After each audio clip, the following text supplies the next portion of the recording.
right. Good morning, good morning, good morning.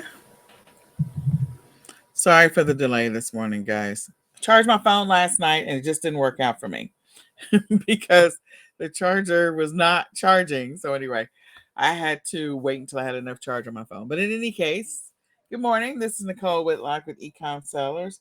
This is the daily eCom planning session. Today's topic happens to be is retail arbitrage right for you?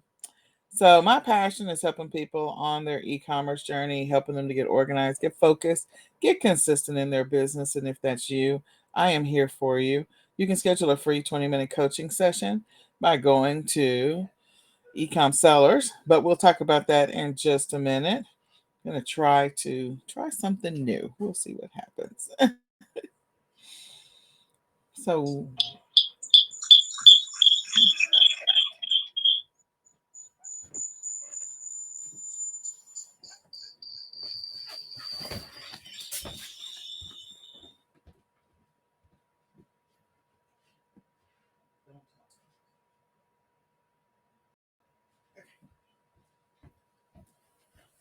all right, I think I got the mic working.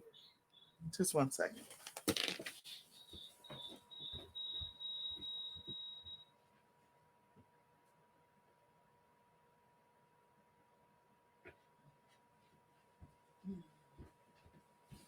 Okay, I think the mic is working now, as long as I don't fall. In any case, again, this is the daily ecom planning session where we're going to talk about is retail arbitrage right for you? I had all kinds of technical fun stuff happening this morning, so sorry about that. All right, here we go. So before we get into is retail arbitrage right for you, the first thing I want to invite you to do is to go into the e-commerce planning Facebook group. So we're live on Clubhouse. We're also live in the e-commerce planning Facebook group. So go to the e-commerce planning Facebook group. And once you do that, look at the menu options, click on the files, and you can download the daily, weekly, and monthly e-com planning checklist so that you have the opportunity to follow along after we go through talking about retail arbitrage. So go download those so that you're ready to rock and roll after we go through today's topic. So today's topic is retail arbitrage right for you? Now, I wrote out a bunch of stuff for today. And by all means, this is not everything because there's a lot of other considerations, but let's talk about whether or not retail arbitrage is right for you. So what is retail arbitrage? It is the art of finding a good price difference. That's really the shortest version of it. What you're doing is you're finding a product for a lower price or a discounted price at one retailer like Walmart or Five Below, and you're selling it for a higher price on another platform like Amazon or eBay or Walmart or your own website. So you're finding a product for a low price, selling it for a higher price.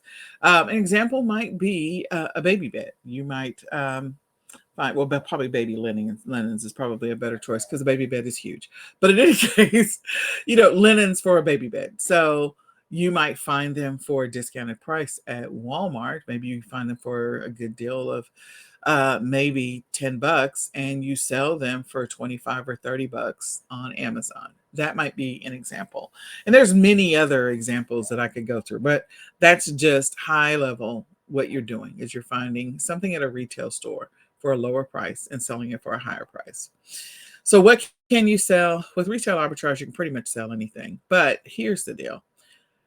I do suggest that you pick a niche or a category, a couple of categories or a couple of niches. Why? Because you have a better chance of mastering that niche or mastering that category and knowing and understanding what sells over time. So if you decide you want to stay in baby, you can go down baby clothes, baby shoes, baby bibs, baby toys, baby accessories, all of that other stuff. Okay, all of that. You could go for pets. You can go with pet leashes, pet beds, pet toys, pet grooming supplies, pet anything. If you want to go with a kitchen, you could go down the road of kitchen. So figure out, based on your sales over time, which are the categories that you want to spend the majority of your investment in. That doesn't mean you have to stay there. It just means that you're going to spend the majority of your investment there. So figure out which ones make the most sense for you, and then go with those niches or those categories based on your research over time. When you first start off, you won't know that. You might get some suggestions on where to start, and you might do a little bit of research on your own, but the key is to start. So, which platforms? You can pretty much sell retail arbitrage products on almost every platform.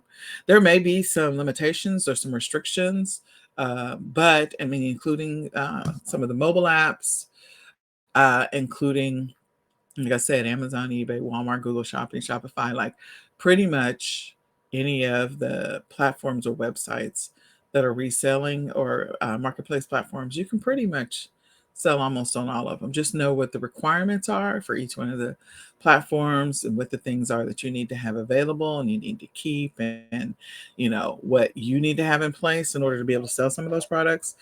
And, there's some other things that you need to keep in mind. So I'm just doing the high level. I'm hitting all the high spots.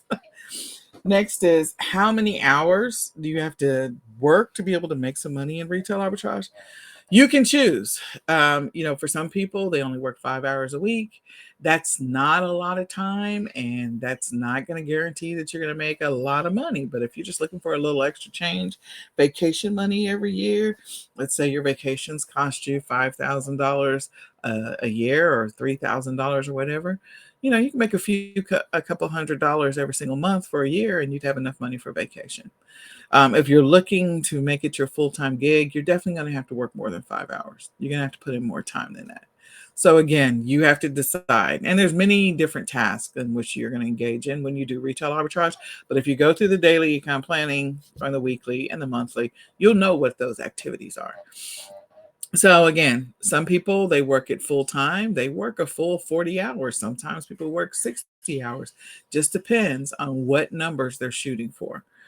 And then what's the investment, financial investment? Well, you can get started as low as $25 a week, and that's $100 a month. So you can invest $25 a week, a few hours, and you can make some money. Yes, you can. Some people, because of what they're selling, they they want to make a higher amount, so they're going to have a higher investment. Because again, the goal is to find items for a lower price and selling it for a higher price. So you're going to have to invest money. It is a requirement. So your cash flow is going to be key. If you're wanting to make, $5,000, $6,000, $8,000 a month, then you're going to have to figure out what your margins are going to have to be, and you're going to have to invest more money in order to get to those numbers, and you're going to have to buy and sell more inventory, list more inventory. So again, your cash investment could be as low as $25 a week, or it could be as high as $2,000 or $3,000 a week. Depends. And then how much money can you make? So again, that's going to depend. You can make, like I said, if you're doing $25 a week, and your margins, let's say your margins are 30%, then clearly you're going to make more than $100 a month. And that depends on if your items sell, 100% of your items sell. Because I can tell you with retail arbitrage, 100% are not going to sell. Or if you want to make $5,000. So again, you got to know what your margins are. So I can't give you a hard and fast number, because it depends on how much cash flow we're talking about that you're willing to invest, how much time you're willing to invest in order to figure, and what are those products that you're selling. If you're selling a bunch of items where you got them for 5 or 10 or 15 cents, and you're selling them for a few dollars, or even more, then and they are items that are selling. That's key. They got to be selling. So what knowledge do you need to have in order to be able to do retail arbitrage, or what skills do you need to have? Well, one, product research. Product research is going to be very important. You got to go out there. As I said before, I recommend choosing some niches or some categories where you've been paying attention to your data, and hey, I do pretty good in this category. So, and I found a lot of products, and maybe I don't have as much competition.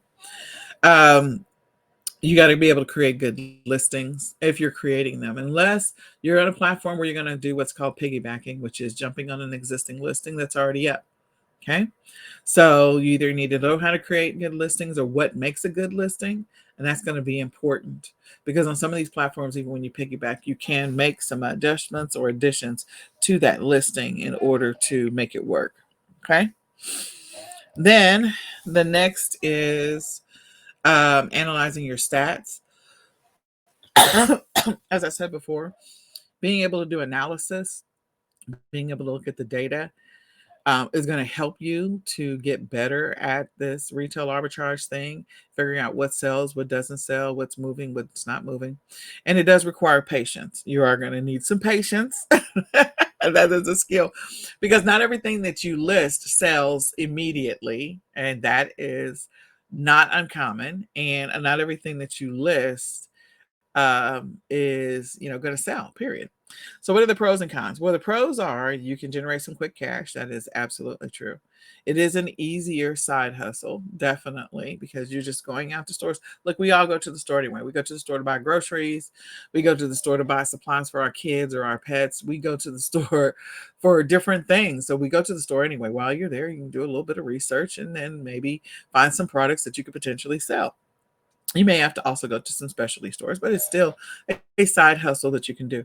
And it requires little investment. So, like I said, you can get started as low as $25 a week or higher.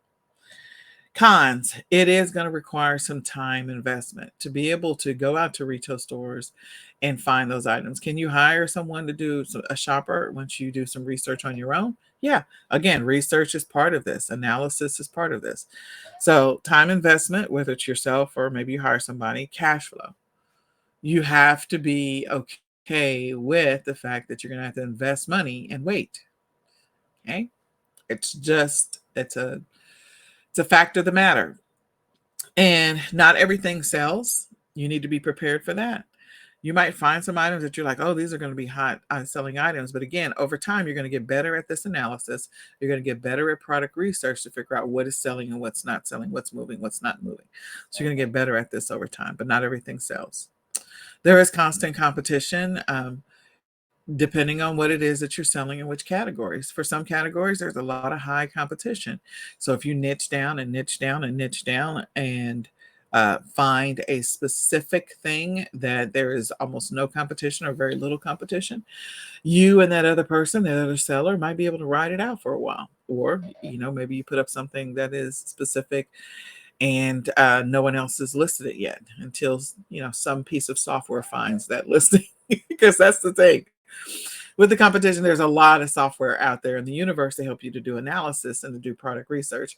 And so eventually your listings, if you have one that you've been writing for a while, will be found by the software. It's just going to happen over time. So there is competition.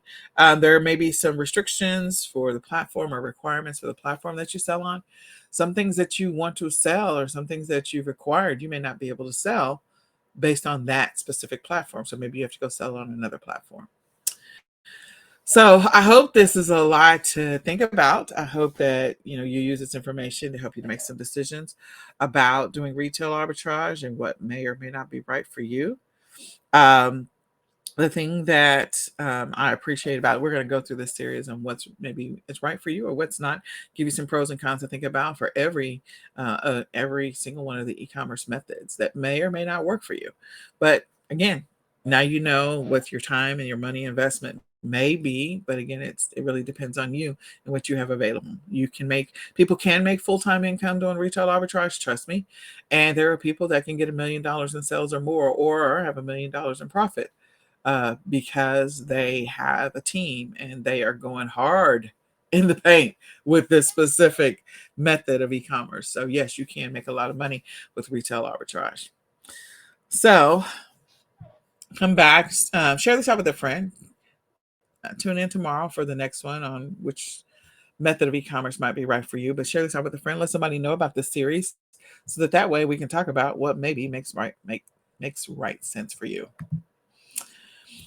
So with that, I do invite you to turn off the dial on your e-commerce business and get laser focused by getting the 2023 eCom Planner. It was created for sellers by sellers. You can go to myecommplanner.com right now to grab the 2023 e-commerce planner. It is the ultimate e-commerce planner. And you can use that to help you to track your stats when it comes to being doing retail arbitrage, if that's what you want to do. All right.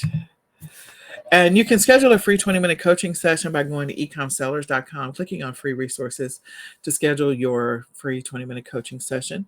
So go schedule a free 20-minute coaching session and let's talk about your business. Been scheduling a lot of coaching sessions. I think we have like 5 this week already. And so feel free to jump in because it's February. It's the beginning of February. Let's, make sure that we are doing everything we can to be massively successful in first quarter because that could drive what happens the rest of the year for our business. So let's do that. Let's schedule a free 20-minute coaching session. And we invite you to join eCom Sellers Academy if you need some support on your journey.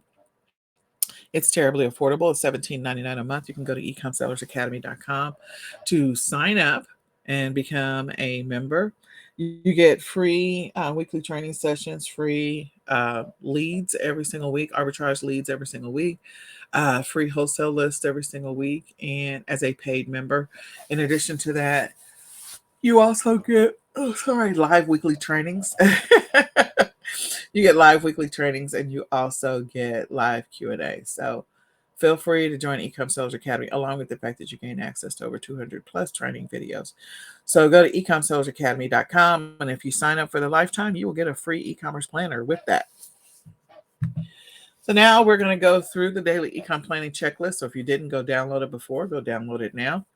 And then afterwards, we can continue this conversation. We can do an accountability check-in, and we can talk about what's happening in your business. And we're going to do that live on Clubhouse. So just go over to Clubhouse and join the eCom Sellers Club, so that way we can continue the conversation and talk about your business. All right.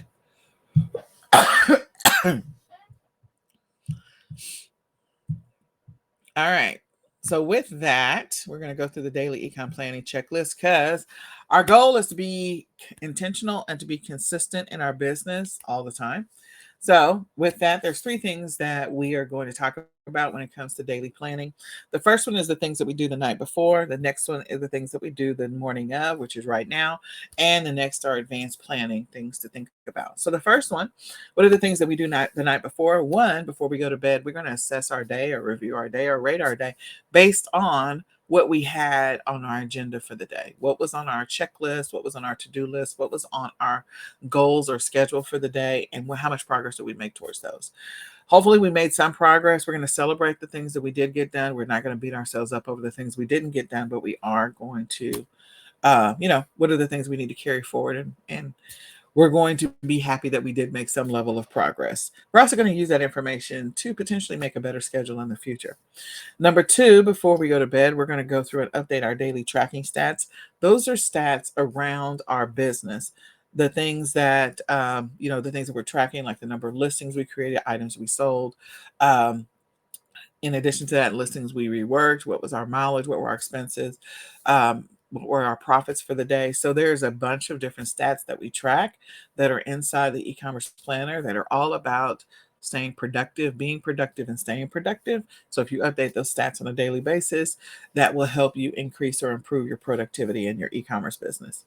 Number 3 is that we review our online calendars, our online calendar for our personal ones, for our business, and for our job. So if you have a job, go and look at the online calendar so that you're not surprised about what you got coming up tomorrow.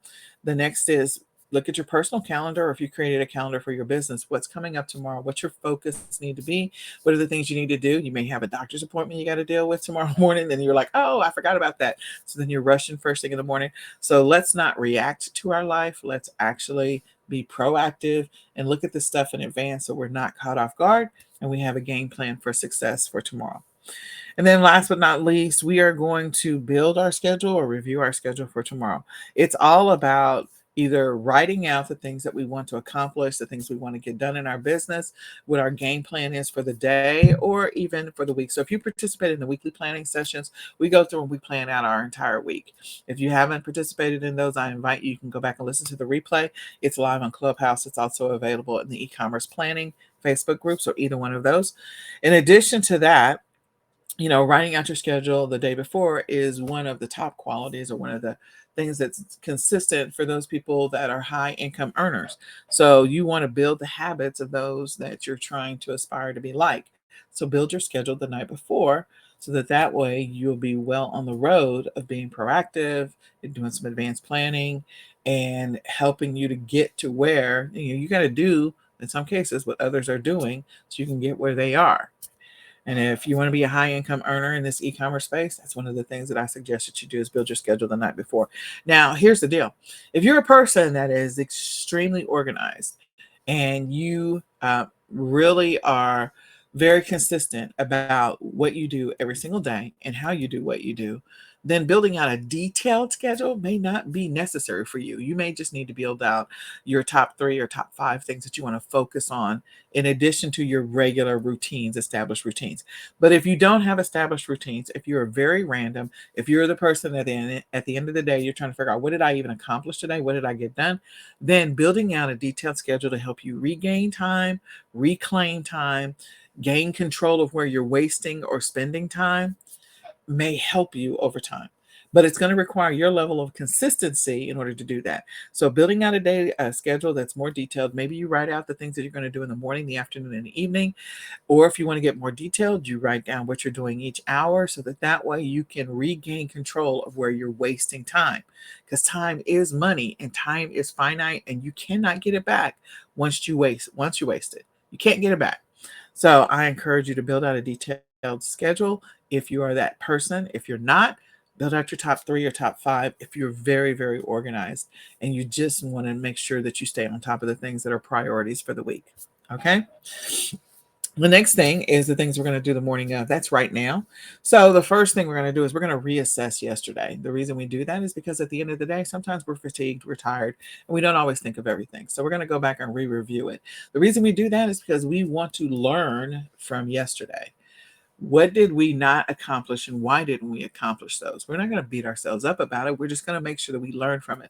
Maybe we built an aggressive schedule and so we need to tone it down just a tad. We don't want to create such an easy schedule that it's easy to accomplish all the time and there's no growth there. So you always want to grow and stretch yourself. So you do want to build a schedule that's going to allow you to grow and stretch every single day. But you don't want to be stressed out. You don't want to live in a stressful world. So what is the reason why you didn't get the things done that you didn't get done? Sometimes Murphy shows up and we can't do anything about Murphy because, whatever can go wrong will go wrong. But there are things that we can maybe do, be more organized, be more prepared. And that way, over time, we will get much better at building our schedules. So go through and reassess yesterday. Make sure you add anything that you missed and make sure you go through and analyze what did and didn't get done. Number 2 is to update and review our weekly priorities. It is Tuesday. What are our priorities for this week? What are the top things that need to get done in our business and also in our lives? Maybe there are some priorities this week that really need to happen in your life.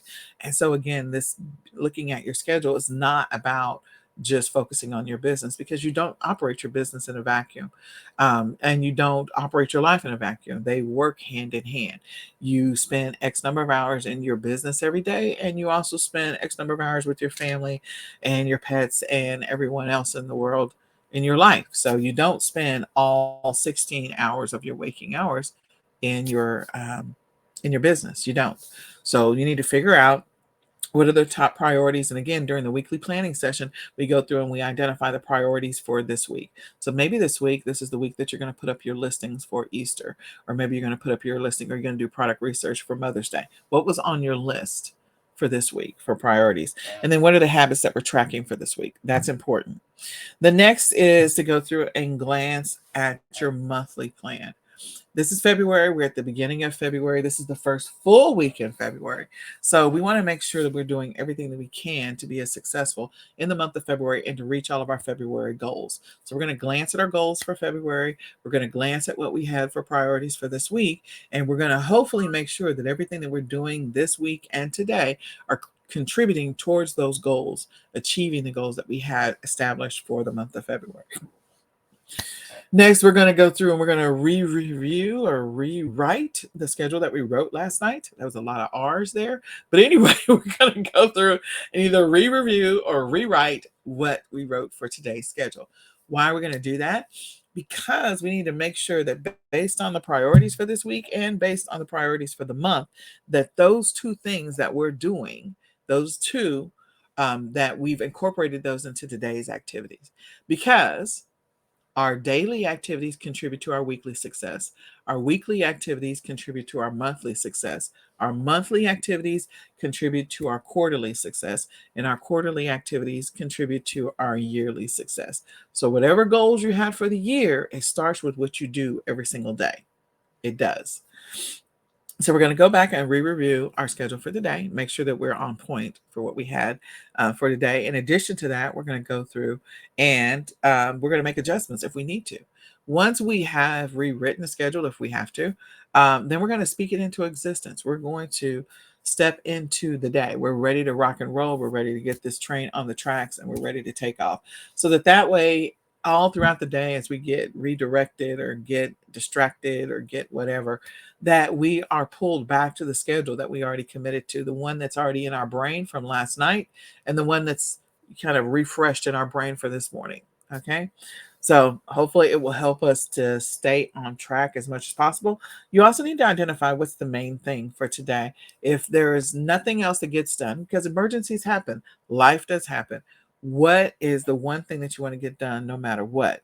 If for some reason you cannot get done with everything that's on the list, what's the main thing that has to happen today no matter what? And the last thing for the day is that we're going to go through and write out a draft schedule for tomorrow. So since we already know what's on our agenda for the week and we already know what's on our agenda for the month, let's go through and write out a draft schedule. You don't have to spend a lot of time on that, 2 or 3 minutes. Write down some ideas and the things that you want to work on, because tonight you're going to go through and flush out the schedule for tomorrow anyway. So let's write down some ideas while it's fresh in our minds so that we have a better chance of achieving our goals for the week. So the last part of this is some advanced planning. We know that there are going to be things that are going to disrupt or interrupt our ability to maintain the momentum that we're working to build in our business, the routines that we're working to establish. So our goal is to take charge of those disruptions where we have the opportunity.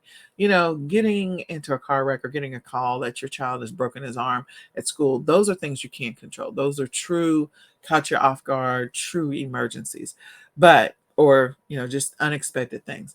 But waking up tomorrow morning and finding out you have a doctor's appointment is not a cut you off guard. You should have already known that because you put it on your schedule. This was not something that was just scheduled at this morning. It was something that was scheduled probably a few weeks ago or maybe even a couple of days ago. So you shouldn't be caught off guard by daily activities. So your goal is to figure out what are those things that are going to disrupt or interrupt your ability to maintain the momentum and the routines that you're working to establish in your business, especially if you're one of those people that really gets caught off guard and you're like, I can't figure out where I wasted all my time today. Like, I don't even know what I did today. What progress did I make towards anything today? So go through and look at the rest of your day and the week and see what you need to do to move some things around so you can maintain the momentum you're working to build. An example might be your goal is to create 5 new listings every single day, 5 new product listings, because product listings are an income producing activity. So you need to be doing that in order for you to produce income in your business, period. So let's say that you do have a doctor's appointment. Well, and maybe your listing time is every day from 9 until 11. If that's your listing time and you have a doctor's appointment at 10 o'clock, that's smack dab in the middle. So that means you will not be listing from 9 to 11, but you want to maintain the consistency of listing. Then you move that time slot to the evening, or you get up earlier and move that time slot to the morning. Maybe you do it from 7 to 9, or maybe you do it at night, so that way you're still listing every single day. You just had to move around where it fits. In addition to that, maybe there's something that's bigger that's going to disrupt your week. So maybe the goal of creating 5 listings every single day is not going to work out for you this week. There's a couple of things that you can do. Maybe what you're going to do is, instead of creating 5 listings every day, you create at least one, because maybe you're going to go care for your mom. She's having outpatient surgery this week. So you're not going to be able to do your 5. So you're at least going to do 1. So figure out where you need to shift some things, move them around so you can at least maintain the consistency of the habits that you're working to build and the routines you're working to put into place. So even in the midst of this disruption, that you minimize the amount of the disruption that's going to impact your business. That's ultimately the goal. So take a look at your day and take a look at your week and the week that's coming up. And what are the things you need to plan for in advance so you can minimize the disruptions in your schedule and in your routines so you can maintain and sustain the momentum that you're working to build in your business. Think of it like all of those people that start strong at the beginning of the year with these New Year's resolutions and they fizzle out as they continue to go on every single day throughout the year. Your goal is to start strong and stay strong. That's ultimately what we're working to do. So do everything you can to adjust your schedule to accommodate these minor interruptions here and there to get back onto your regular routine and your established schedule. So I hope this is helpful. I hope you use this to help you to stay focused and consistent in your business this week and also this month. My name is Nicole Whitlock, and my passion is helping people on their e-commerce journey, helping them to get organized, get focused, get consistent in their business. If that's you, I am here for you. You can definitely schedule a free 20-minute coaching session so we can go through your business. We can talk about what's happening in your business. In addition to that, I invite you to join eCom Sellers Academy because it's terribly affordable if you're needing some support on your e-commerce journey. And if you haven't already done so, grab the e-commerce planner. It's going to help you to get more organized. It's going to help you to be more consistent. It's going to help you increase your productivity. You can go to myecomplanner.com to grab that. So with that, we're still live on Clubhouse. I'm going to go ahead and shut down in the Facebook groups. So if you want to continue the conversation, hop on to Clubhouse so we can continue the conversation about your business and where you are on the e-commerce journey. So with that, I hope you have an amazingly blessed, extremely focused, and highly profitable day. And we're going to say goodbye for now. I'll see you on Clubhouse.